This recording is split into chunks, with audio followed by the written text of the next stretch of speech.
Another day of New York Jets training camp has wrapped up. They hosted their annual green and white scrimmage on Saturday, prompting them to have an off day on Sunday. Back at it again. Tyron Smith off the practice field due to, experiencing some tightness. What does that mean for the Jets moving forward? Let's roll. Jets, Jets, let's go. Jets wide receiver Wesley Walker. Wesley, how you doing today? ESPN writer Mr. Rich Samini, Jets reporter for The Athletic, Mr. Zach Rosenblatt, Hall of Famer, and Jets legend Mr. Marty Lyons. Your host, Connor Law. Welcome in, everyone. We are here in the Huddle episode 5 with Boy Green and Connor. Boy Green, how you doing tonight? Look at the new digs, the primetime lights. I feel like I'm ready for a primetime Monday Night Football game, baby. Love to hear it. Love to hear it. Another day of New York Jets training camp, and guess who is not there again? It's Hassan Reddick. I'm not trying to spread too much light on this situation, as I do think eventually something is resolved. As he makes he's a football player, does make good money, but I mean this is definitely getting a little pricey for Reddick. Yeah, 2 weeks. That's 2 weeks of camp, $50,000 a day, plus the optional $300K. That's on top of the signing bonus percentage, plus of course everything that happened this offseason. There was a $250,000 workout bonus from OTAs, a 50,000 times 2, so that's 100,000. So that's 350,000 of extra on top of what I just said. So yeah, we're somewhere in the ballpark of just under $1.5 million in fines for a guy that was set to make $14.25 million non-guaranteed prior to the fine. So long story short, it's adding up. And again, if I was Hassan Reddick, I'm a stubborn mule. So for me, I am a guy that does not like losing money. And for simple things like showing up and things of that nature, boy, that would bother me to my core if I was Hassan Reddick. But obviously it's not bothering him. So the story continues. Yes, so now with Hassan Reddick being out, this clearly opened the door for other opportunities for players like Michael Clemens. The Jets have really seemed to like he had a solid 2022 season his rookie year where he stood out, and actually I thought he was a main part of a focal point of that Jets defense. And then 2023, you see what he does. I mean, he just gets ejected on the Black Friday game for punching a referee in the face and flipping off the Browns fans. That pretty much simulates his season right there. But however, with that being said, surprisingly, he has been getting a lot of the snaps that Hassan Reddick has been getting. It has not been Will McDonald. What do you like in Clemens that you're like, okay, the Jets, what do you think the Jets really like in him that they're like, all right, I think this guy could take the team to the next level?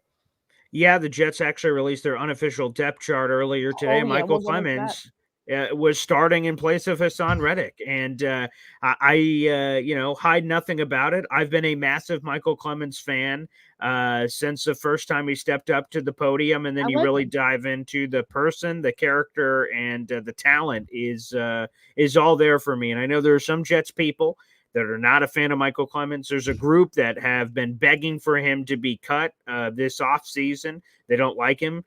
Obviously, the Jets feel differently, where it's not even that he's on the bubble. He is getting starting reps. To me, I think Michael Clemens is clearly making this roster. And you say, like, what are the things that attracts me to him? It's the versatility, certainly. Since his rookie season, Saleh has come out to the podium and said he has taught Clemens it's almost like a Padawan Sith Lord has taught Anakin Skywalker everything I know about the Force. And Michael Clemens knows all the defensive line positions because Saleh has entrusted him with that. And that's because he believes in the intelligence level of Michael Clemens. He also believes in the character. He said, he's saying everything I'm about to say. He said, quote, like, I know a lot of people misinterpret who Michael Clemens is, but if I ever needed someone to babysit my children, and Saleh has like 1,000 kids, he said Michael Clemens would be the first person he calls. A lot of people are like, what? Like, so and I can tell you from my own personal experience, again, I met him in the Hall of Fame locker room after the Jets-Browns game last year, and we got to talk, and we had followed each other on social media and kind of, interacted every once in a while, and then we got to have a one-on-one conversation. I see exactly what Salah sees, man. There is a lot more to the angry face you see and the Debo jokes from the movie Friday and all that other stuff. So I think he brings an intensity to the team that's infectious. I think he brings versatility. And now that the Jets kind of have him in this role where he's getting more opportunities, I think he could kind of settle into not doing 1,000 things. Versatility is great, but as we've seen with AVT, sometimes that could be detrimental to be a jack of all trades, but a master of none. It's great that Michael Clemens is getting this spotlight to shine because I think he's a really, really talented football player. Yeah, absolutely. And you mentioned there the versatility. He has that ability to play on the outside, which is his main position, yet also slide into the inside as a depth piece, like you mentioned there. And with this Jets team having a very talented roster, I mean, top to bottom, this team is stacked. And you have talks of guys like Irv Charles making the roster, but for special teams only. How important do you think that trait is that Clemens could play both positions? How important do you think that is for his chances to make the roster? As I think he's a lock. Yeah, I think he's an absolute lock. And I would even add the special teams. When you talked about his amazing rookie season, he had the block punt against Green Bay in the game that the Jets smacked around Aaron Rodgers in. So he had that block. He made special teams plays. A lot of people like highlighting the negative plays, and he's not a perfect player by any means. Again, in the Giants game, the Jets could have ended that in regulation a lot sooner. Michael Clemens on a 4th and 5 jumps for no apparent reason. The Giants get a first down and they milk, I think it was like another 4 or 5 minutes off the clock, and that could have cost them the game. So Michael Clemens, and then you mentioned the hitting the official and the telling the Browns fans to what's the appropriate way to say this on this show? Shoo away. Yeah, he shoot him away. He told him to go enjoy a nice walk on the beach. He apparently said that to every Browns fan in the stadium. So long story short, he's an imperfect player. Maturity obviously has to be there, and he was already an older player coming in because of his unique path to the NFL. I also think the special teams, we'll see how much of that he gets with the increase in defensive snap percentages he's expected to receive. But the special teams, making teams, especially with all the new kickoff rules, I think all of that is important. But particularly to your point, to the versatility, they're going to keep 10 guys on the defensive line that's normally what the New York Jets decide to keep there from that perspective. And the more you can do, the more feathers you have in your cap, the more different things you can do, the more attractive you are to an NFL roster. Yeah, absolutely. And you mentioned the unofficial depth chart there. It's funny because I try not to harp on the first unofficial depth chart, perhaps because I was just digging through facts and I saw a couple tweets about it to back it up. They put Chris Glaser as the Glaser, yes. Glaser from undrafted free agent from last year.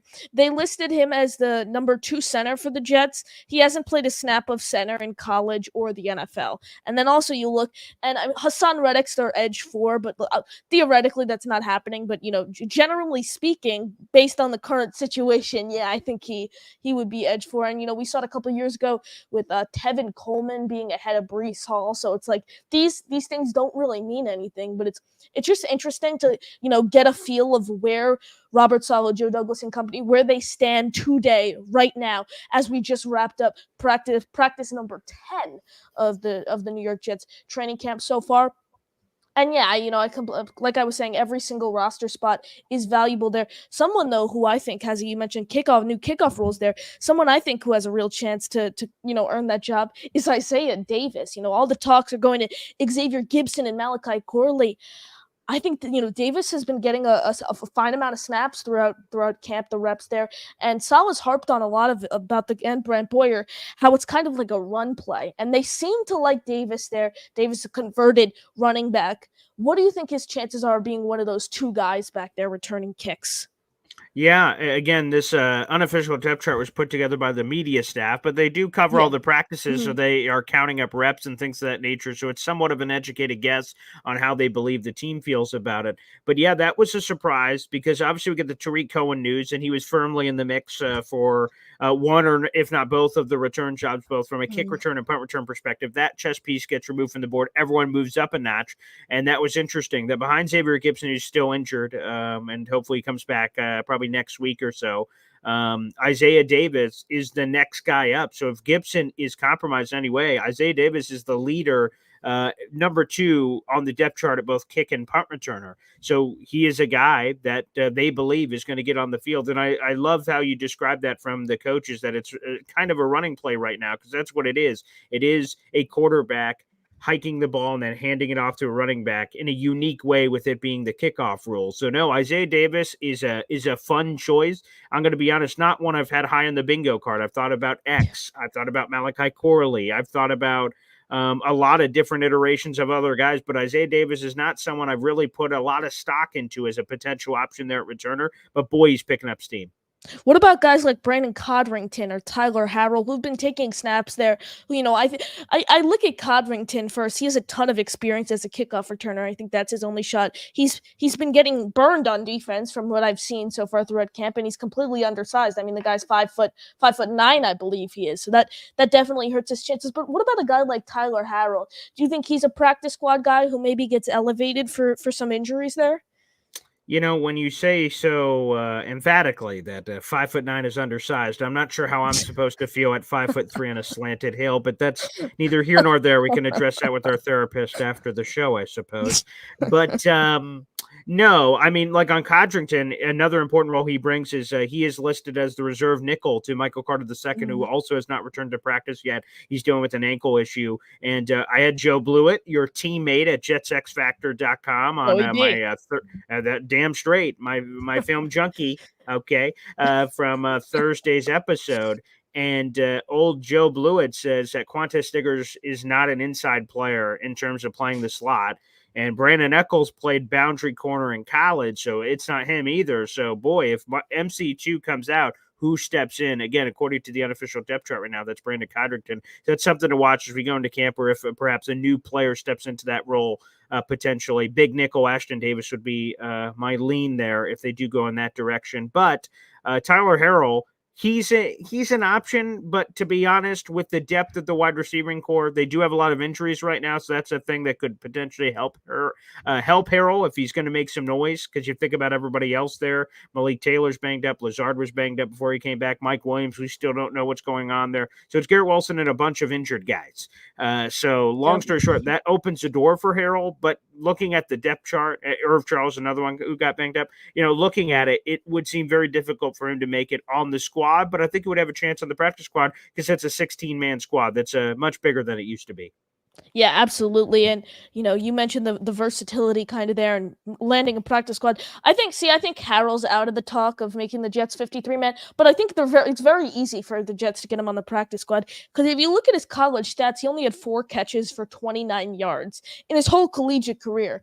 So wow. If the Jets like him in that kick return game, I could see them maybe looking at him on the practice squad. Speaking of wide receivers making the practice squad, you have 3 guys, I think, in the wide receiver room who are kind of on the fringe.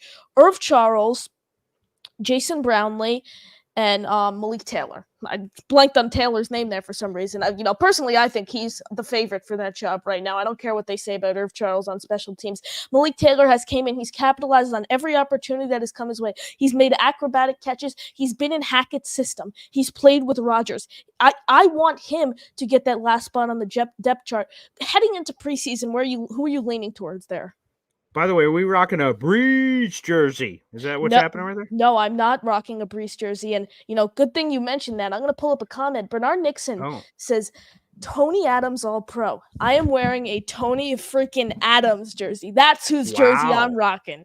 Okay, and shout out to Will Parkinson, another fellow guy in our group of Jets enthusiasts. Yep. He asked the question after the green and white scrimmage to Saleh about Tony Adams, and Saleh came out and said he's the biggest trash talker on the Jets defense, which is not something you would know just based on conversating with Tony Adams. He seems like a really quiet guy. So I love the Tony Adams representation.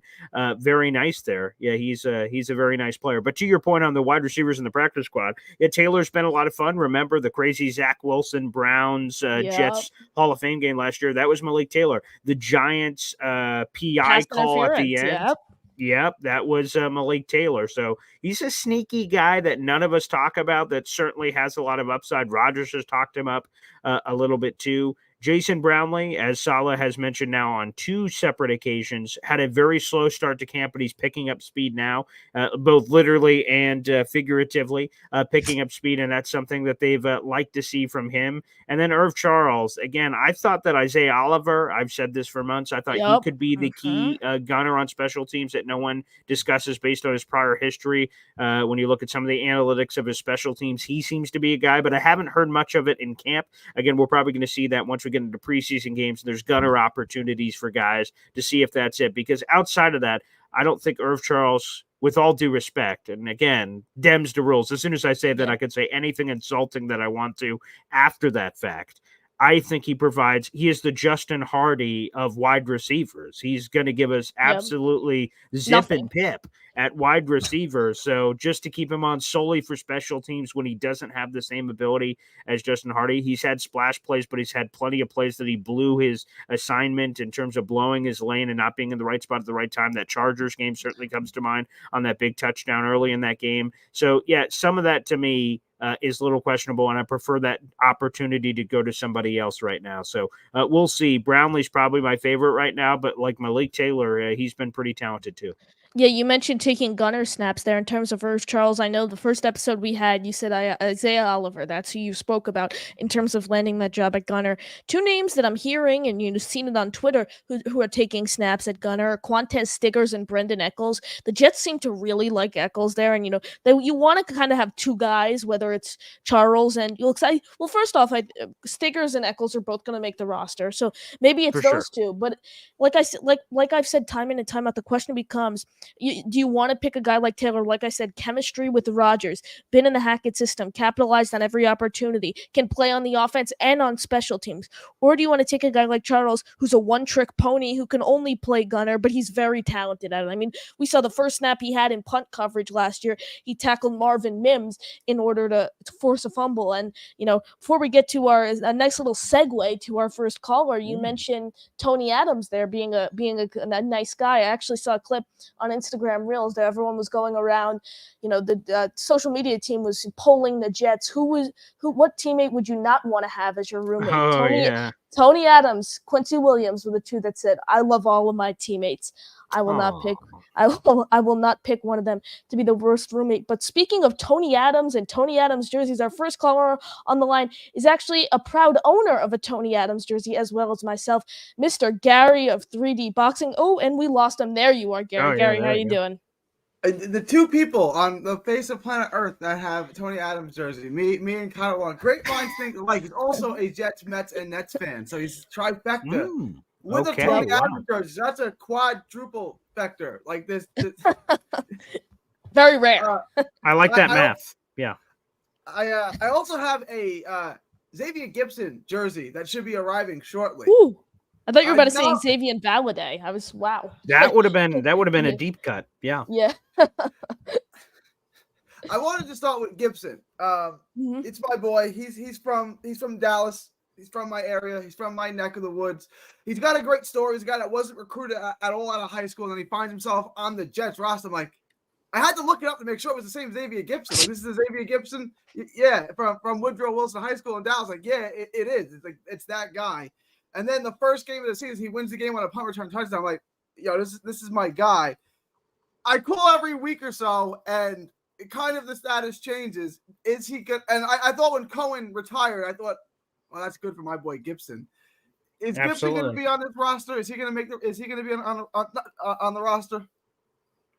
I think he's as close to a roster lock as you could get, quite frankly. If you go to the unofficial depth chart. If I had to guess right now, gun to my head, I think he's the starting slot receiver week 1 on Monday Night Football against the San Francisco 49ers. I love Xavier. He's the primary returner at both kick and punt return right now on the unofficial depth chart.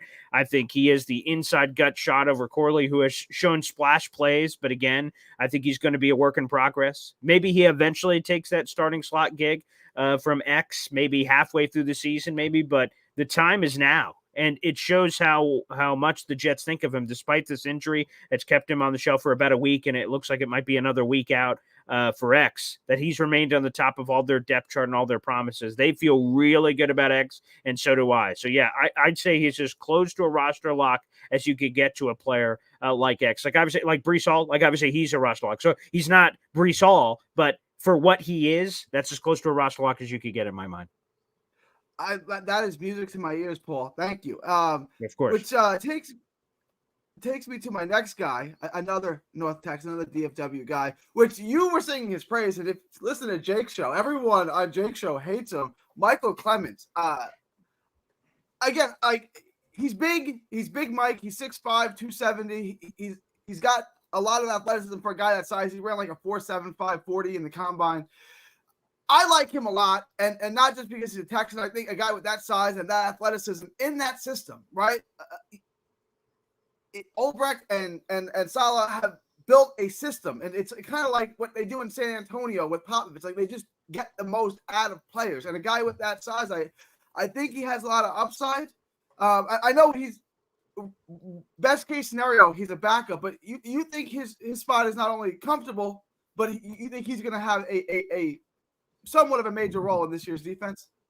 Yeah, I'm going to be honest. To me, it's been ridiculous, the takes from Jets people that have, first off, I think here's the unfortunate truth of what's happened with Michael, is that the moment he was drafted, there was a lot of people that either didn't watch him or didn't care much for him. And I think they read a lot of headlines. Obviously, there's that story with him and his girlfriend and the phone throwing and all that jazz. I think people read headlines sometimes and then they just judge a person. They say, oh, this guy's a real jerk. And then when certain things happen with narratives in the draft, I think people stick to those stories and they refuse to adapt. I think it's important that if you, like, for instance, I use this example all the time. Josh Allen, the Bills quarterback. Jets were looking for a quarterback that year. I didn't want Josh Allen. I thought he was going to be a bust. I thought he was going to stink. And he ends up going to the Bills. I laughed to myself, suckers. You get this loser quarterback. And look, I'm an idiot. Obviously, I'm completely wrong. Josh Allen has turned into one of the best quarterbacks in football. But I said to myself before that draft, okay, if the Jets take this guy that I don't want, I'm just going to accept it because he's a member of the team and he has the logo on the side of his head. And I support any member that joins the Jets because that's what you're supposed to do as fans. Mm-hmm. I don't think people have done that for Michael Clemens for whatever reason, whatever biases they've seemed to have. He's a super talented kid. I love the vibe. I love his talent. I love his athleticism. I love the fact he can play nearly every spot on the defensive line. And despite what all the haters are saying out there, Michael Clemens is the starting defensive end and Hassan Reddick's spot right now on the team. Has been getting first-team reps over Will McDonald. And again, I'm not trying to go too crazy with that because they rotate anyway, but the people that were saying Michael Clemens is going to get cut are idiots. They were just overreacting to nonsense. He fits what they want to from an enforcer standpoint. Both Robert Saleh and Joe Douglas said that, from intensity, physicality, what he brings to the team, and then the skill set speaks for itself. Did he have the greatest year last year? No. Did he get lost in the sauce? So did a lot of players with how everything spun out of control. He's not a perfect player by any means, but damn it, I love the cut of his jib. I love the vibe. I love the body. I love the physique. And man, too many people are hating on my boy Michael Clemens, and it disgusts me. Yeah, I agree with Paul, but Connor, your thoughts on my boy Clemens? I just wanted to, well, first off, I needed to pull this up. Snowball has a Clemens jersey, and that's funny because, Snowball is a fellow Long Islander, and he also owns a Jeremy Ruckert jersey. So two very unique choices there. Yeah. But in terms of Clemens, I don't dislike him. I was very high on him going into last year. What he showed, I was here on him going into last year, and now I'm here. So it's not too much of a drop off. Honestly, I don't mind him flipping off the Browns fans. I don't mind him getting ejected by punching. I view that as grit. Some people view it as poor sportsmanship whatsoever. I view it as grit. He's gonna do that. He's gonna support his team. I'd rather have a player like him do that than someone who's just gonna blatantly go out there and not care. So I like his aggression. I like that he is, showing why, his grit. So I really like Clemens. Clemens was another guy. I don't know if you know this, but he didn't go straight to A&M. He went to a community college called Cisco Community College. Yeah, he wasn't recruited. I didn't know that. A small, it's not really a small school, but it's like a rich, privileged white kid school that usually doesn't produce a whole lot of great football talent. Called Saxony, Texas, far north, far corner of Collin County, which is northern suburbs of Dallas. He went to a little community college first, set the world on fire there, and then got noticed by A&M. So both him and X both really came out of nowhere. And even in college, like he really had to sing for his food. Like he was not given anything at A&M. Like he had to go up the depth chart, and he had to really earn that spot, which is something like A&M is a football factory. You have to be really good to move up the depth chart to really impress people. Like, and he was able to do. Now he was there for 6 years, right? So I don't know if a lot of people know this. He turns 27. Later. Yeah. Wow. So he's not. He was at A&M for 5 years, and then he was at the other community college for a year. So he was in college for 6 years with a redshirt year and all that. So I mean, and you think people would be in love with that story, which 100%, again, for people that don't know, I got to do some cool bio pieces on a lot of the Jets players they drafted, got to talk to people from their area to like learn more about them. And man, people should really, for those who don't know, and I'm glad you brought it up, Gary, people who don't know the Michael Clemens story, and I would assume a lot of people don't, like, look at his history, man. It's a really unique path to the NFL. And again, you would think if you look at that story, like, damn, that's someone that you should be rooting for, not against. But hey, different strokes. Yeah. Yeah, absolutely. My last question is Lazard. I was as down as Lazard on anyone, but you look at his career, and he's been an adequate receiver for an extended period of time.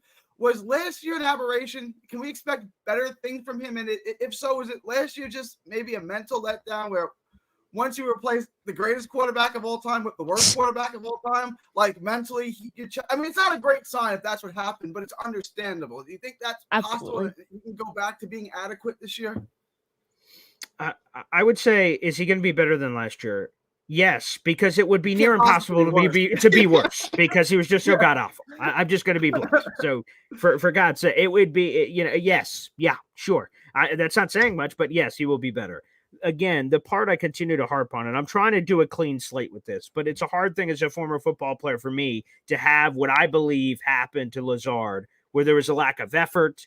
There was a aura of quitting and saying, I didn't have Rodgers, so like, F the team, F this, and all that stuff to my core as a fan really rubs me the wrong way. And I was hoping, again, clean slate, he's looked really good in these camp appearances, and he steps up to the mic for the first time in a long time. I'm like, okay, cool. He can take some accountability. Said I was a jerk. I don't know what the hell I was thinking last year, but I've rededicated myself. Instead, it was still a lot of excuse making, like the special teams. He went like, yeah, I guess I'll do this so I don't get fined. And then he said, yeah, there was difficult challenges last year. We're playing with a lot of quarterback. And I'm like, come on, man. Like, it's just lame to blame other things, because I continue to harp on there are things as a receiver you can control that has nothing to do with whether Aaron Rodgers or Connor Long is throwing me footballs. Effort, hustle, penalties, drops. Whether Connor throws me a football or Aaron Rodgers, maybe Aaron Rodgers could throw me a better football in my mitts, but if it hits me in the hands and drops, that's on Lazard for dropping the ball. That's on Lazard for doing dumb, cheap shot stuff in the Chiefs game where Garrett Wilson is a great play that gets us to the 5-yard line and up, flag, block in the back on Lazard, takes us back to third long, and then we got to punt the ball. So plays like that happen throughout the year, and then the stupid soccer ball thing, and then for a $44 million receiver to be a healthy scratch on multiple occasions, what does that say? The Jets are like, yeah, we're good. Just sit on the bench. Don't wear the uniform. For it to reach that level, what does that say? So again, all that crap bothers me. The good news is football field product, what he's been able to show so far, it's been a pleasant surprise. It's been nice. So I'm just hoping that that's what we get, and hopefully he just doesn't step up to a mic anymore, because it just infuriates me every time he does. Yeah, absolutely. Yeah, absolutely. And it's so funny you mentioned the special teams there.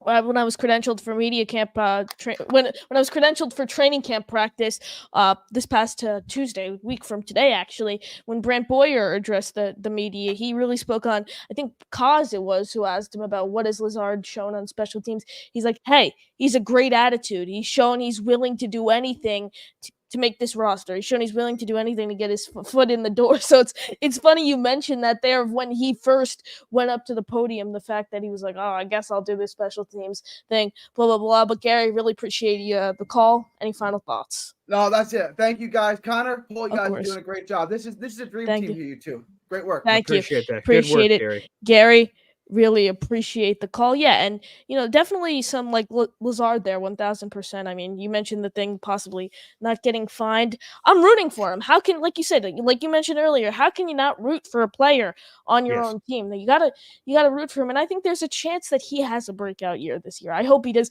But it's so funny, like Breakout. Okay. I think a breakout. If Rodgers could stay healthy, here I define a good receiver though, someone who could play with any quarterback. A Garrett Yes. Wilson, a Terry McLaurin. Terry McLaurin and Garrett Okay. Wilson, they remind me, they're very similar in terms, not so much of in skill, maybe a little in skill set, but they both wore number Ohio 7. State guys. Yeah, Yeah. Ohio State. They both wore, well, Garrett's 5 now, but they both wore number 17, and they've both played with like a gazillion, trillion, quadruple gazillion quarterbacks in their first couple years in the league. So, Lazard, it's so funny you mentioned, like, when I had Mike Clay on my show was right after he released his like statistical predictions for everything. And he had Lazard with 50 yards, I think 4 catches for like 50 yards or something like that. So I asked him about it. I said, yeah, you seem to have low expectations for Lazard going to 2024 as you have him with 50 yards. He goes, that's if he makes the team. I'm like, wow. I was like, wow. So yeah, it's a lot has changed though from what we have seen so far throughout training camp for sure. But we're gonna keep going with your calls. We have Tommy joining the show. Tommy, how you doing, my man? Oh, guys, can you hear me? Okay. Yep. Yeah, we good? got you. Boy, Green, Connor, how are you guys? You guys are my favorites, man. Doing well. Appreciate really that, brother. Hope you're having a great night. I completely kind of disagree with Gary just on the point. And I love Gary. Gary has a lot of good points. But the thing is, where our team was, we never had a quarterback like Aaron Rodgers. When you watch him in training camp, you see a man amongst boys. And when I try to explain that to my kids, they have no idea what that means. And it's okay because they haven't been there yet.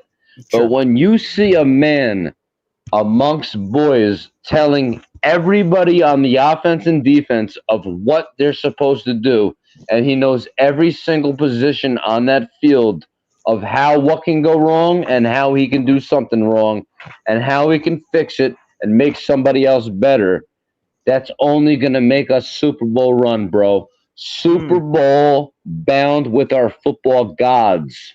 Our health injury stays safe, and there's no stopping us because there's not a better roster. I just went to the other game. I saw my sons for the first time in 2 years. I went to the Madrid versus Barcelona at MetLife last night. Nice. It was nuts. Yeah, it was a crazy lunatic. But I was wearing the only one wearing a Sauce Gardner jersey, and everyone's chanting Madrid, Barcelona. I'm like, you know what, Chino? My son, I call him Chino. His name's Thomas, but in Spanish it's Chino. I said, you know what? Screw it. Jets, Jets. And then they're all starting to speak to me in another language. They're saying, Dad, it's the wrong sport. I'm like, I don't care. We're going to be here for the next 10 weeks. Stadium. They show up to our stadium. Yeah, they're going to be here for the next 10 weeks, man. They don't make the rules. That's our house. They don't make the rules. That's our house, yeah. So I just want to show you guys love, and you guys are doing a great job, and I love what you guys are doing, and I appreciate you guys. Keep doing what you're doing. Stay strong, mentally, physically, and spiritually. I love you guys, okay? Thank you, Tommy.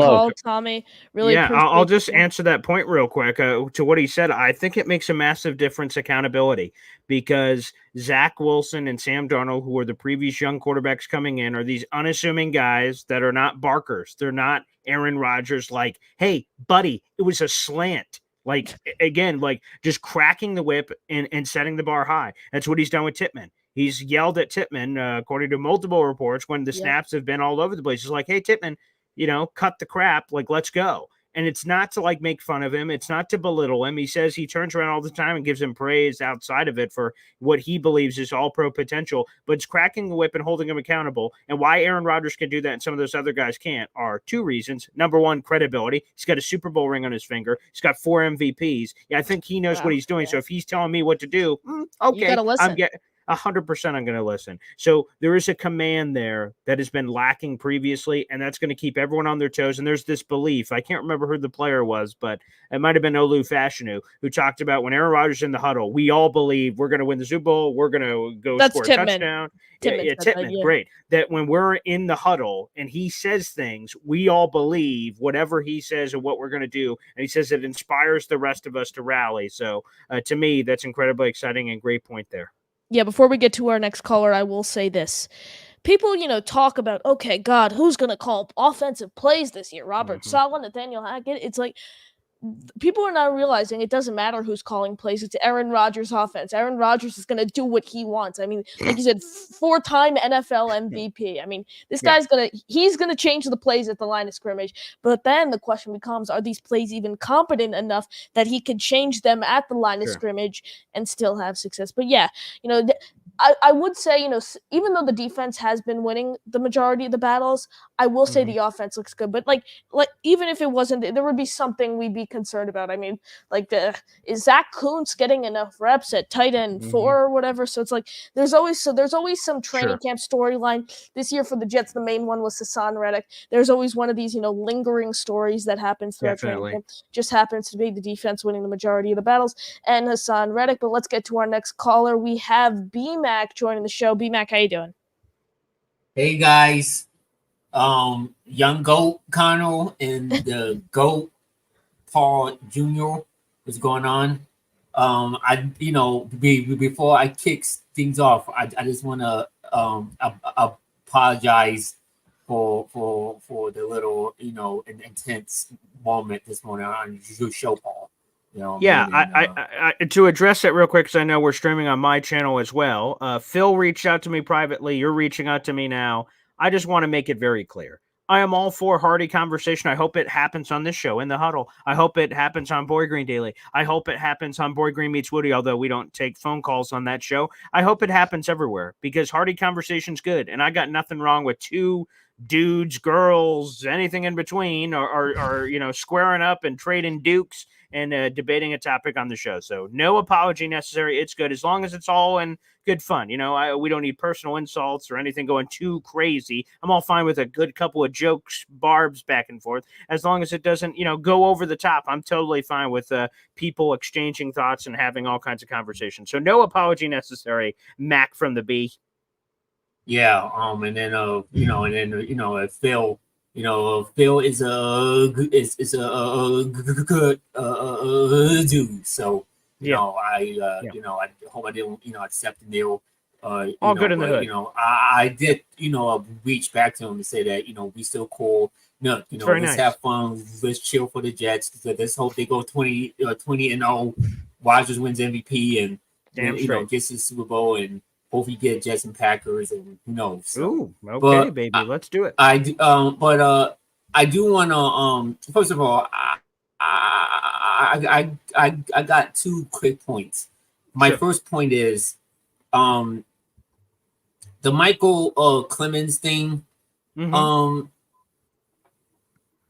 think he's not that I think you need to give him a chance. Give him a chance. Yes. Maybe have him as because Salah's defensive lineman likes to rotate guys a lot. I think we saw that a ton last year. So I know last year he didn't flash out a lot, but it seems like I kind of like his modal. Seems like he's got good modal, and I think if I think he has a chance to get a lot of opportunities on this defensive line, especially with Hassan. Because I do believe Hassan Reddick will be there week 1. Yes. There's no way he's sitting out. I think they're just playing the waiting game. But I especially him there. This Jets defensive line is going to be scary. Brock Purdy is not going to have enough time week 1 to get the ball out. I think Brock Purdy's going to get sacked about 8-9 times. gonna be brutal. Good Lord. Okay, that sounds good to me. I would just say the only carryover I want to do on the Michael Clemens thing you brought back up, like Connor said, he loves his passion and some of the other things that have gone there. To me, there is a fine line. I love Michael Clemens. Again, I've got to meet him first. I got to talk to him. We've all seen him in the games and stuff. There is a fine line, though, because obviously we don't want that passion blowing over into key moments, because if this season is what we all believe it was and BMAC was singing sweet praises, I need to record that next time and play that before I go to bed so I can rev my engine. I would just say, Purdy won't last. Great. I don't want him to last. I got a hot take. Brock Purdy won't last past the third quarter. Oh, good Lord. Well, I don't want any injuries, but Oh, wow. Yeah. Hey. I mean, people do it to Rodgers. People do it to Rodgers. Oh, Rodgers not going to make it through the season. You know what I mean? No, that's true. That's a fair point. And I take it. I would just say, for the finish of the Michael Clemens conversation, we're going to have a lot more closer games this year with Aaron Rodgers. And if that's true, those penalties are going to be absolutely critical and could decide the difference between wins and losses. So I love the passion. And it's kind of what Rodgers said about Garrett Wilson previously. Like, he loves his passion. He doesn't want to, get rid of that, because that's what makes him special. Same thing with Clemens, but you have to be able to channel it properly. A rational passion, as a guy who screams for a living. That's something that can sometimes go overboard, overflow, and can put the team into trouble. So it's a fine line. I love the passion, but he's got to make sure it's central and focused in the middle of the football play. And then one more point real quick, and then I'm gonna leave. The one thing, your dad said, I just want to refute what your dad said. He said Rodgers is not a team guy. He said that several times. Yes. Yeah, and that was why that Derek.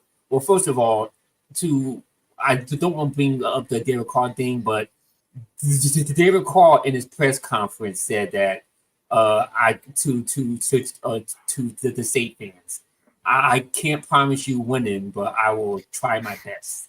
Yeah. Right? Aaron Rodgers said that. Rodgers' press conference said that Super Bowl trophy is looking lonely and it's time for us to get another one. That's the guy you want on your team. That's going to come in, that's going to set the expectations, not a guy that's going to come in and say, well, I can't promise a lot of winning, but I will try my best. No. That Super Bowl trophy is lonely. We need to add another one in the case. And to say that he's not a team guy, if he wasn't a team guy, his teammates would have voted him most inspirational. If he wasn't a team guy, he would have played through a broken thumb and broken ribs in 2022, and his 2022 down year, quote unquote. And if he wasn't a team guy, there would be no Mike Williams. Mike Williams would have come and take a pay cut to join. Tyron Smith would have come and take a pay cut to join. What's the officer's name? John Simpson would have come. Sure. You know what I mean? Tyron Smith. Right. I mean, those guys came because they want to play and win a Super Bowl with Aaron Rodgers. So I just want to refute that. Yeah, and the only point I would bring back up, and I think this was before Connor was born. Yeah, it definitely was. What year were you born again, Connor? July 2011. Oh, yeah, this was before you. So when the Jets fired Eric Mangini, and they were looking for the next coach, the thing the Jets needed was an injection of energy and chutzpah, and Rex Ryan delivered it in spades. And he said, I'm not here to kiss Belichick's rings. And Jet fans had been in slumber for so long that they're like, yes, this is what we need. We need a confidence booster. And he delivered it. I think in the same way, Aaron Rodgers, talking about the lonely Super Bowl trophy and all this stuff, finally injected some life into this dead franchise that had been going through some doldrums for the last 12, 13 years where we needed life. And I think he's providing exactly what we've long needed. And just a quick plug. Thanks, everybody, for the super chats and calls and all that jazz. We friggin' love it, baby. So keep it rolling. Speaking of super chats, that was what we were gonna get to right after that call. OG Jet fan Tommy with the $5 super chat, but no message.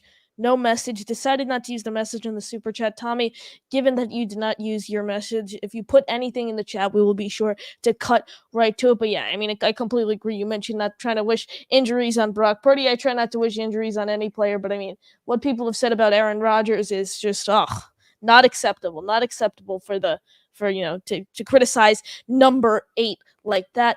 But we have another caller on the line, Matthew Heiserman, joining the show. Matthew, how you doing? Hello, how are you doing? Doing well. So, of course, Hassan Reddick is still holding out, and I'm sure you guys are probably pretty sick of talking about that because it's been big news, but something talked a little less in that conversation is how that's going to affect Will McDonald playing behind him, and what role do you think he'll be able to have if this continues with Hassan Reddick? Wow, Matthew Heiserman. What a great name. It's like Heisman, but with an R in there. That's terrific. I would say, first off, I am never going to get sick of talking about it. That's like when people said, Aaron Rodgers, you're going to get sick of talking about that. Nope, I'm still good. People can still ask me all the Aaron Rodgers questions they want. And no, the Hassan Reddick story is a story till it's not. So you and anyone else on the planet that wants to ask Hassan Reddick questions, we have no other choice but to address the elephant in the room, which was unusual that a player that you traded for in the last year's deal is holding out. That's very bizarre, and now it's gone to 2 weeks. So it's getting to that time. Again, to me, I've predicted that this situation will be resolved before the first preseason game for the Jets, which is rapidly approaching. Their first preseason game is on Saturday, so I still got 5 days to be right, and hopefully I am, because I love being right. I am an egomaniac, so let me continue to be right. That would be terrific from that standpoint. So let's figure out what's going to happen here with this Hassan Reddick situation. I would say, though, what Robert Saleh said is coach speak, and he's like, let's not talk about the guy who's not here. Let's talk about all the guys that are here. And they get those hops. So it does sound like football cliches, but it is true. Will McDonald is getting way more reps. Michael Clemens is another example, is getting way more reps than other players would be if Hassan Reddick was there. So let's take it as the benefit. Let's write it out. But I would say, to a greater point, that Hassan Reddick, part of his, the trade package is that conditional 2026 third could become a second if he accomplishes 2 things: double-digit sacks and plays in at least 67.5% of the snaps. I believe he's never going to play in 67.5% of the snaps, so it won't matter about the sack thing. He could have 15 sacks. It won't matter if he doesn't accomplish both of those features. And with him not accomplishing that, that means reps are going to go around. And Will McDonald had a farm, is going to be getting plenty of reps this season, I believe. And let's see if he's the real deal. He'll get a chance to prove that this year. Yeah, and you mentioned Will McDonald getting those reps there, Boy Green. It's like we mentioned earlier, most notably Clemens is getting those reps more than McDonald, and it's also a little concerning that he's yet to bulk up. I mean, when he first got drafted, he's sitting at about 230, 235. He said he wants to get to 250, 255, and Coach Saleh has kind of dodged those questions regarding McDonald's age, but the media has shoved it down Saleh's throat, so he's finally gave in a couple times. He's like, yeah, he's still around 230, 235. So yeah, there are definitely concerns there regarding McDonald, but Matthew, really appreciate the call. You got any final thoughts? Of course. I mean, I just want to say I'm a big Commanders fan, but I mean... I'm sorry to hear that. Yeah, that's tough. Yeah. But, I mean, this is a great podcast. Got to tune in, watch my guy Connor, but keep up the great work. Really appreciate it. Appreciate the call, Matthew. Boy Green, let's tell Matthew. The Jets are going to beat his Washington Commanders, who can never find a name for more than 2 years, with a rusty wrench. That's what's going to be happening on Saturday, pal. So Jane Daniels like, oh, wow, I can't wait for my first preseason game. Oh, boy, you're going to wish you waited, pal, because this Jets defense, even backups, are going to be giving you the business. So I'm very much looking forward to that. And plus, of course, the Jets beat Washington last year, which is great. So appreciate Matty Ice spending some time here on the show. But hey, man, it just is what it is. This is a business transaction, and we're gonna get it. We're gonna get it on Saturday. At least the Commanders fans have something to look forward to, though, in terms of watching Jaden Daniels in the preseason. It'd be he's like when we had Zach Wilson in the preseason. Obviously, that did not end up as we intended it to. But it's like, hey, it's a fun sight to watch, and it's gonna be. That's why I'm really excited for the preseason. I want to see the rotation. I want to see Peasley and Martinez in the preseason because, well, first Peasley, there hasn't been a ton of talks about. Well, there have been talks. Excuse me, just negative in terms of throwing these interceptions. Martinez is the one who was recently signed multi UFL MVP. I haven't heard a peep about him throughout training camp. And, speaking of not hearing a peep, we're going to move over to the defensive side of the ball. Leonard Taylor. Sure. I mean, this guy, Trevor Sikkema, Connor Rogers had, really high expectations for him. They're like, oh, God, this guy could have been a third-round draft choice. There were talks going into 2023. There were talks that he could be a first-round pick, and then he just didn't live up to expectations. You're forcing him to go undrafted. I mean, even after that disappointing season, they still thought, okay, he'll be a second or third-round guy. No, he goes undrafted. There's all these talks of God, this guy's going to make the roster. He's going to make an impact. He hasn't really made as much noise during training camp as guys like Braden McGregor or Eric Watts. If you had to make your bet now, what does Taylor's role look like? Is it a practice squad? Is it cut? Is it making the team? What do you think that looks like? Yes, LT3, Leonard Taylor III from Miami, the University of the Hurricanes. Yes, I would say that preseason is going to determine his fate, and that starts, of course, on Saturday. We have not heard much noise in camp, and again, camp is certainly something because that's where you're spending the majority of your time, these preseason opportunities. I'd also highlight the joint practice that is coming up this Thursday, and then each of the following weeks against Carolina and the New York Giants. Leonard making some noise in those opportunities will catch eyebrows and catch turning heads at One Jets Drive. That's the focus for me. Right now, I would project him to be on the practice squad. The Jets got 16 men there. They believe in the kid, but obviously no one else drafted him either. So it could be a developmental project similar to Zach Kuntz in a different way of seeing if he could get his head on right. Because if he has his head on right, he's a talented kid, but that's been his issue from college when he had those talks of maybe being a first-round draft choice and not living up to the potential. So he's got some things to check off his proverbial bucket list, so to speak. But he's fighting. Braden McGregor's fighting. Eric Watts is fighting again. Michael Clemens is making this roster. So get off my lawn, you youngsters. Okay. So we'll see what players are going to be in or out. But to me, what will determine that is not these training camp, just generic practices. It will be joint practices and preseason ops for the talented former Hurricane. Everyone smash that like button. Make sure you're subscribed to both of our YouTube channels. We have one more caller here before we wrap. We have Brandon joining the show. Brandon, how you doing? Wow. What are you wowing about? Look at this guy. It's Brandon calling in on the friggin' in the huddle. You're joining us in the huddle. It feels like you're in the huddle right now. You're about to tell us a play for us to go line up in. Let's kind of rally here. Yeah. I'm a blue 42, down the hut kind of guy. Oh, I see. Okay, I'm ready. Okay, yes. Man, I'm so happy to see you on late at night for once. I'm usually seeing you in the morning. It's true. That's true. So now you can wake up with me and go to bed with me. You're welcome. I know. Golly, you're like my wife. Okay, there we go. I was going to see if I could talk to you for the next 3 hours about how Aaron Rodgers is better than Derek Carr. That was pretty passionate today. That came out of nowhere. And yep. Wow. Yeah. Hey, that was funny. I thought Connor, so. Yeah. how old are you, bud? I'm 13. I just turned 13 July 15th. Dude, I'm telling you, you really know your stuff. Thank you. I appreciate it. I enjoy listening to you. Thank you. So professional. Thanks. You were born the year I graduated, and I'm telling you, sometimes when I get on here and start rambling, I'm like, man, I wish I sounded as professional as he does. Thank you. You're pro. I really appreciate it. Oh, no problem. But yeah, I guess I jumped in a little late on the video, but it said the video was titled, 5 things we're looking forward to this preseason? Yeah, that's why we spoke about kind of, the depth chart there and then the undrafted free agents. Preseason action, what we're looking at. Yeah. I got you. Well, there's only one thing we need to be thinking about, and that is, are we raising the Lombardi Trophy with the left hand or the right hand?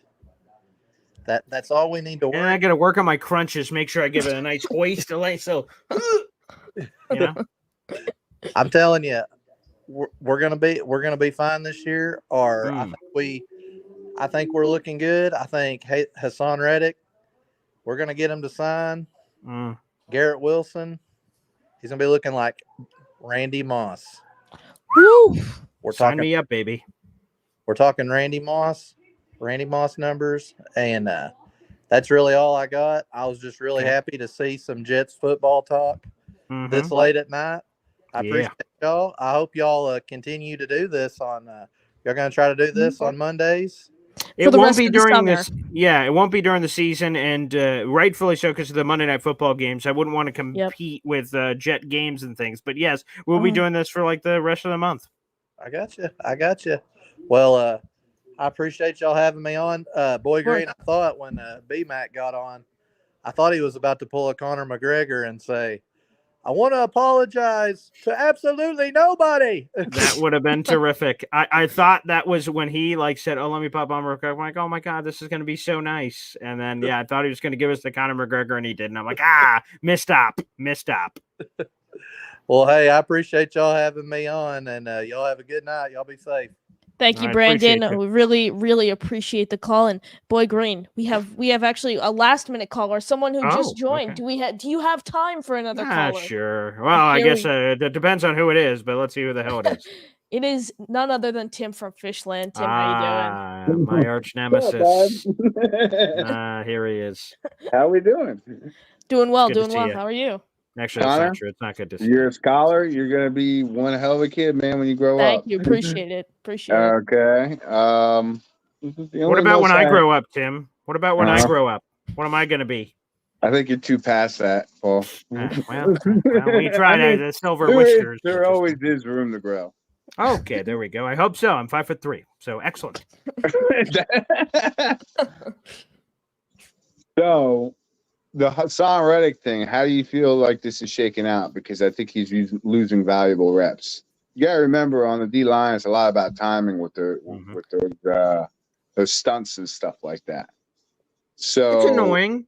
Sure. It's a nuisance. Maybe that's a right level of discomfort. It's not painful yet, but it's annoying. It's like you're at a family barbecue. They're like, heard about Hassan Reddick. You're like, are you kidding me here? Like, can I go to any other part of this party? But they just keep bringing it up. It's like like a divorce or something. And then I'm just like, oh, well, I guess I got to talk about this. It's headline news. So like, that's what's going on with the Reddick thing. Again, it's an annoying nuisance. Perhaps if this conversation, Tim, you call in 2 weeks and you're like, Reddick. I'm like, oh boy. Like it's August 19th, August 20th, and we're like hanging on the horizon a handful of weeks out from the season. That's at the tail end of the preseason. My concern level will be turned up quite high on the dial up. My thing is, did the Jets like I wonder if the Jets like offered him like a little bit more fully guaranteed. They did apparently. They did according to Connor Hughes of SNY. Yes. But here's the thing: he's looking for a multi-year extension in the 25. Well, he ain't gonna get that. Yeah, exactly. That's my point. He's looking for a multi-year extension in the range of $25 to $28 million a year. That would put him in between Myles Garrett and TJ Watt. Kind of in the middle for one of the highest paid edge. I don't know the exact number. I think it's 4 or somewhere, either 4, 5, or 6, somewhere in there that would make him that that amount highest paid edge rusher. It's really interesting, and I'm starting to wonder. Let's say he just all of a sudden reports to camp. It could even be tomorrow. It could be the next day whatsoever. But when they're taking from your wallet, you eventually will. Otherwise, he's going to lose value. But the thing that doesn't make any sense for me, like I could see the whole hold in thing because he's still getting paid. Yeah. You see what I mean? But I understand why he's holding out because none of it's guaranteed. Okay. Yeah. And I would give him more and make it guaranteed, but he ain't getting no $25, $28 million. It ain't happening. Like he's not a free agent. Exactly. Tim, I'm right with you. If he was a free agent, he can negotiate anything he wants to. But guess what? He's not. He's under contract. Of course he does. He's 29. He has to play. And if he doesn't play this year, the Jets still own his rights next year. Correct. So let's play hardball with that. And also, here's the thing: we own. I didn't notice it until later on, and I should have paid more attention to it when they first traded from. The second they traded from, a report came right out from Mike Garafolo of the NFL Network. The Jets are already looking to extend Reddick due to his current contract situation. And that was true. Yeah, and the thing is that people need to harp on more is people forgetting Reddick is from Philly. He attended Temple University. He played for the Eagles. He I recorded thought it was from Jersey, I heard. No, I think it's Philly. I thought it was Philly. No, I think he was a Philly fan growing up, but I think Oh, he was yes, born that's in what it Jersey. was. That's what it was. He was born in Jersey. He was a Philly fan growing up. He attended Temple University. He then went on to play for the Eagles. He recorded 16 sacks in 2022, was ranked 4th in Defensive Player of the Year voting that year. Just to clarify, you Yeah. said it too, Connor, but yeah, he was born in Camden, New Jersey, Right and here. was born and raised there, and he went to high school at in Haddon Heights, if that's how you pronounce it. So yeah, he was born and raised here. Yeah, I don't think he would have left Philly though, due to his current concept. If he knew he was going to work something out, I don't think he'd wanted to. He'd want to leave Philly. So and then it's a really interesting situation. And the question now becomes: let's say he reports as soon as possible. Do they throw him in preseason games? Because we haven't seen this guy participate in. I don't think it'll happen. But that's like. But see, this is where I don't get his leverage. Like, if the Jets offered me anything over 18 million or 18 million, fully guaranteed for this year, I'm signing it. I'm playing. And I'm gonna play my ass off because then I know I'm gonna get paid next year in free agency. Yeah, I don't think if he hit the market, he'd get his contract. Sure. See what I mean? But the Jets own his rights. He has to understand that. Like there is nowhere where you win in this situation. You're 30 years old. Yeah, I don't think he's getting a fully guaranteed deal. If the Jets get to 18-19, which is the Khalil Mack contract, I think that's going to be incentive-based. So he has 14.25. That's non-guaranteed. But as soon as he plays a game in the season, that becomes guaranteed. So it's a little bit of semantics, contractually speaking. But yeah, if you give him some incentives for another 3, 4, 5 million more than he would get, I think that's a happy medium. And then he gets paid by somebody next year, whether it's a Jets, I heard that if he gets hurt, if he gets hurt at any point this year on his current contract, they can cut him. They can, but he's going to have guaranteed money. Once the season starts, he's a vested veteran. Okay.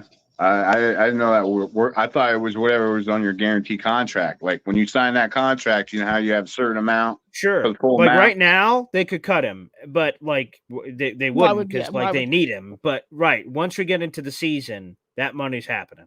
And also, by holding out his training camp, whenever this issue gets resolved, he has no leverage whatsoever. He's used all of his leverage in this current situation by holding out through training camp. Really, he's only hurting himself because in order to get paid in the NFL, you need to play the game of football. That is how you get paid. You got to be released.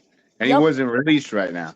So his best bet is just to take what he can, and the Jets ain't going to re-sign him after this crap.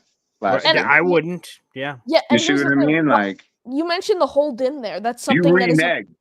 Yep. That's on the actual deal. So why would I trust you? Because it just looks like to me you're a money merchant right now. You ain't trying to get a championship. And plus, then he's going to be 30, turning 31. So, do the Jets want to invest in that future? Listen, I know what kind of player he is. He's a beast. I mean, he's recorded over double-digit sacks the past 4 seasons. That dominance is undeniable. Who's advising him? Who his agent is? You got to look at the facts here in the contract. All right, if it was fully guaranteed and he didn't, he could get the money waived from holding out and doing whatever he's done, then yeah, I could see it. But it just doesn't make any sense to me. It's like, dude, just come in and take whatever the Jets gave you. I guarantee most of it's going to be guaranteed, and play your ass off. You know what I mean? You'll be getting a big payday. At least you'll get at least a 2-year contract from somebody. You know what I mean? Probably 75% of it guaranteed. Yeah, you mentioned that you spoke about the hold-in a little earlier on. That's something that we've seen emerge, in the league around players in the NFL. We saw Brandon Ayuk do it, during training camp with the 49ers. Like, if I was Hassan Reddick and I'm like, okay, I'm not playing. I want to get this deal done. I would just hold in. Show up, say, "Oh God, I pulled my hamstring. I can't practice." Yeah, I hurt my back. Yeah, 100%. You're not losing the money. You're in the building. You're attending meetings. You're around the team. You're getting that environment, especially given that the Jets just traded for him. He hasn't gotten to know his teammates yet, and I'm worried about just throwing him right into the fire in a game like situation after he practices with the team for however long he does. But it's like, come on, man, just get to the point where it's like, even if he showed up tomorrow and would do a hold in, That's still a win. Like, just I'm just get saying, him in Florham Park. Let me give you an example, kind of like an analogy. Like if I had a job at one gas station with a whole bunch of other different employees, and then I got a job at another gas station, it's just in context. I'm just using the analogy. Sure. Yeah. It would take me a minute to adjust. Yeah. Naturally. You see what I mean? And that's any job. Mm-hmm. Okay. Even though you're doing the exact same thing, okay, it still takes a minute to adjust. New because people, all that stuff. You see what I mean? So it's getting to the point where it's just like, dude, come on, man. Like, Let's we see. get it. Come on, man. We get it. But Paul, what's up? You want to play? We'll see. We'll see what happens. We'll see what happens. Tim, we really appreciate the call. You got any final thoughts? Just keep Rodgers healthy and the O-line healthy. That's all I care about. God bless America. The Cheers O-line to that. is the driving force. You know, Connor, you're young. I'm 35 years. I don't know how old Paul is. I'm 20. I'm 21. Yeah. Yeah. Okay, but you know, I got to see good Jet teams growing up when I was your age. I just missed them. It is so much fun. Okay, bud. It is so much fun when they're out there. And all you have to do is, like, in the last 10 years, you could pay attention to the line of scrimmage for the Jets. 7 out of 10 times they're getting beat on both sides. Yep. You see what I mean? You look at the good years we had, the Rex Ryan years, the Chad Pennington years, the Vinny Testaverde years. The Jets are getting up on people on the O-line and the D-line. They're penetrating. You see what I mean? Like, it's all one at the line of scrimmage. Okay? And that's what I'm most, like, concerned about. I just need that solidified offensive line behind a 40-year-old quarterback that Paul seems to love to scramble with. I choose to have no comment at this time. But you need to start playing with, like, Lamar or the Eagles or something like that. Would that work? Would that work better? It would, because you're faster. You're a running quarterback. Aaron's not a running quarterback. Hey, his name used to be White Lightning. That used to be his nickname. Well, I mean, my name used to be another thing too back in my 20s. You know what I mean? Well, fair enough. We'll see if I get any mix of the selection I'm in. I appreciate you, Tim. Really appreciate the call to wrap things up tonight. Nothing better than a Tim from Fishland call to end the show. Boy Green, another episode of In the Huddle in the books. What are your final thoughts? Well, I'm just excited. This week is both joint practice and preseason games, which takes our football viewing experience and obviously the content experience to another level. So I'm excited. The Jets are going to be playing against another opponent of a different jersey color on Thursday, and of course, in the game. And I get so excited for this stuff. So it's going to be awesome. Yeah, absolutely. You know, really looking forward to this season where is it? Oh, no, not that one. This year, he'll get to see a winner. And that's what I hope. Super Bowl or bust, baby. It is the New York freaking JTS Jets with Aaron Rodgers under the helm. You just have to pray and hope that he will stay healthy. But everyone, like I said earlier on the show, make sure you're subscribed to both of our YouTube channels. You know, we have currently across all platforms, we have 450 people watching live right now. We really appreciate the support. Everyone, thank you guys for watching. And as always, JTS, Jets.